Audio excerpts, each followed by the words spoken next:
Hi, welcome. My name is Brandy Babin from Mana Health Partners. Welcome to another educational series on smoking cessation. Our objectives today are going to be review requirements for documentation for smoking cessation and also to review coding for smoking cessation using the CPT codes. Smoking, it's just bad all the way around. And quitting, Medicare has made a priority to assist patients to help quitting. There's benefits on the left-hand side. You can always print these, give them to the patients. There's so many smoking cessation handouts that you can utilize for your patients in discussing this. The smoking cessation snippets work just like the advanced care planning snippets. So if you've watched that video, there it's going to be pretty much the same. You're going to take each paragraph or sentence, you're going to delete everything that is not applicable, and then you're going to be left with a sentence that is accurate.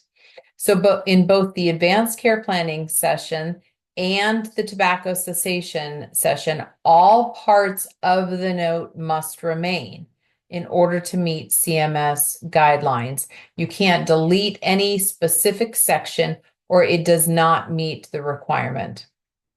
In order to do smoking cessation, you have to have a face-to-face discussion with a patient.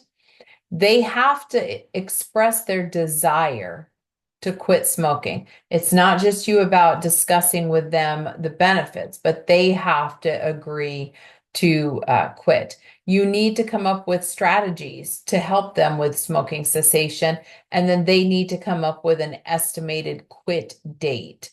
Without that information, the medical necessity is not established. You're just doing education, and you will not be allowed to bill for a smoking cessation visit. So in True RCM, which is the computer system we use, there at the bottom is a little dash and it opens up the smoking cessation. It's an empty box. Do not fill in that empty box. Everything that you need to meet CMS criteria is in one of these two snippets, either the initial snippet or the subsequent snippet. Remember that a snippet is a short pre-written piece of code or text or dialogue that's used to do specific information or to help the writer do documentation. They are intended to be adjusted, edited, and customized based on every unique scenario. They should not be used as universal or one size fits all. You do not just click it and then you're done with it. You have to read every sentence and then delete what is not applicable. So this is the smoking cessation template. It looks busy and it's very full, but if you click on to it, you're going to take and you're going to delete what is not applicable. So the first paragraph is always going to be your statement of what the conversation is. So that is the only statement that is not going to be adjustable. Everything else is.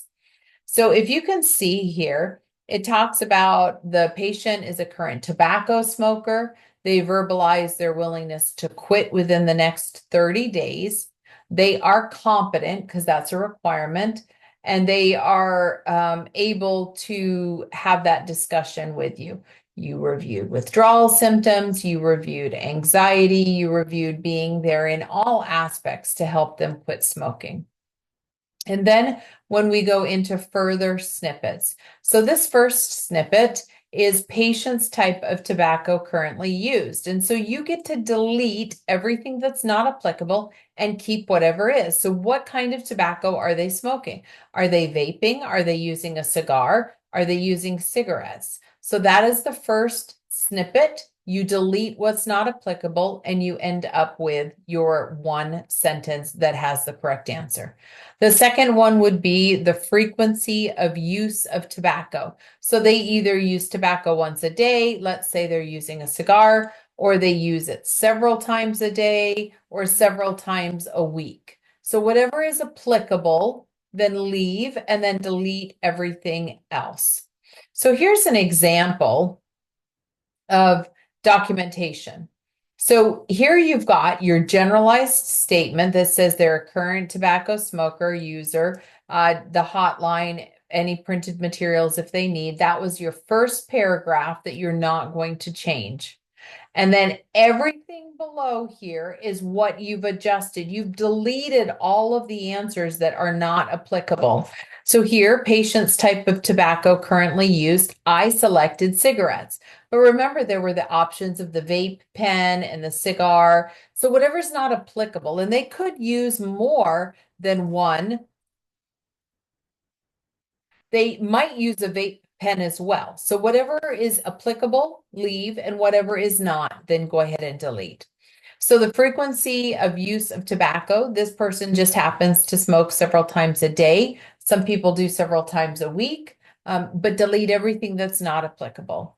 They've used tobacco for over 10 years. It's just something I selected. I deleted everything else that was not applicable. We decided that the patient had failed to quit and they had used Nicoderm patches before. And they didn't have enough support or medication or coping strategies. And that's why they failed. So again, delete everything that's not applicable. And then you've got your sentence for each one of those.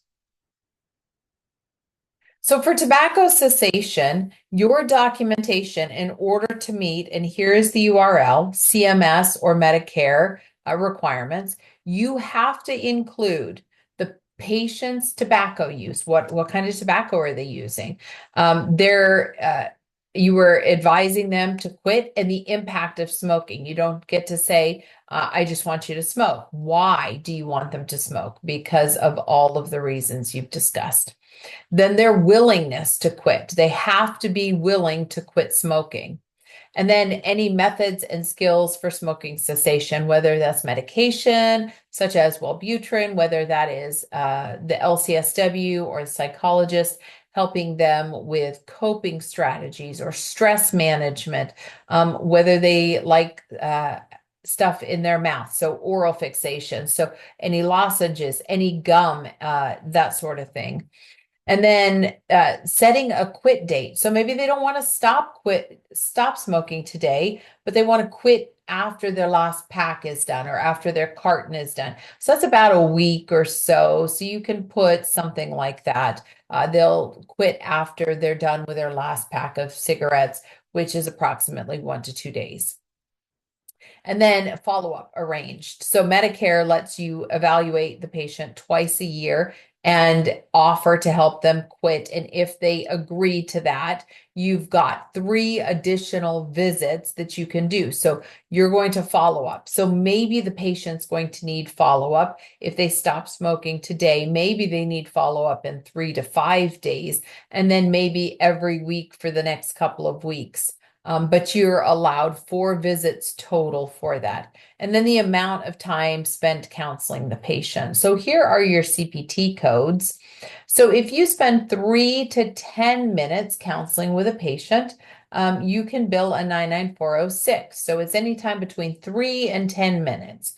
Or if you spend more than 11 minutes and you're discussing all of the different ways that you can help the patient, talking them into maybe getting some LCSW, even if they're not sure or confident that getting support and talk therapy, psychotherapy will help, discussing those sort of things. So maybe it'll take more than 11 minutes. So if that's the case, you'll bill a 99407.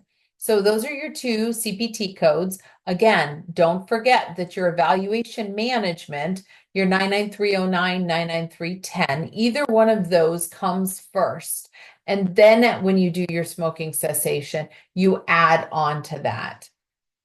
Your ICD-10 codes, super important. They need to be in the number 5 and number 6 diagnosis list. You don't just do a wellness visit for smoking cessation and then bill that as the primary. So whatever you're going to attach that to their note. So maybe you're doing chronic management and your primary chief complaint is going to be diabetes and hypertension. So you're going to use your first 4 diagnoses to attach to that CPT code, the 99310. So number 5 and number 6 need to be F17210. That's tobacco use without withdrawals. It is the correct F17210. There's a lot of F17s, but it's the 210. And then the Z71.6 is tobacco abuse counseling. So has to be in the top 5 and 6 diagnoses code. If the patient does not want to stop smoking, you're having this conversation, it's taken you 10 minutes. CMS has determined that there is sufficient evidence that discussing tobacco cessation is very important, and that people that stop smoking have less risks for additional complications. They have determined that, and they've given you 2 attempts a year to discuss and try to do the tobacco cessation.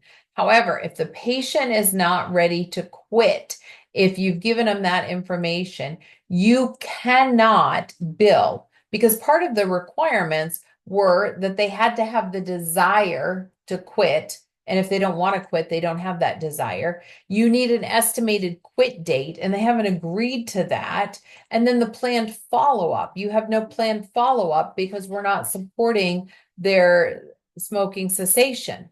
So just so you know, we can add information or time spent during tobacco cessation education as part of a visit. You can absolutely put that as an ICD-10 utilizing tobacco use, but not billing a 99406 or a 99407. If they don't want to quit, we do not bill that. Any questions? Anything that you need from me, you contact me. My phone number is here. My email is here. I look forward to talking to you soon. If there's anything you need, don't hesitate to reach out and let me know. Have a great day.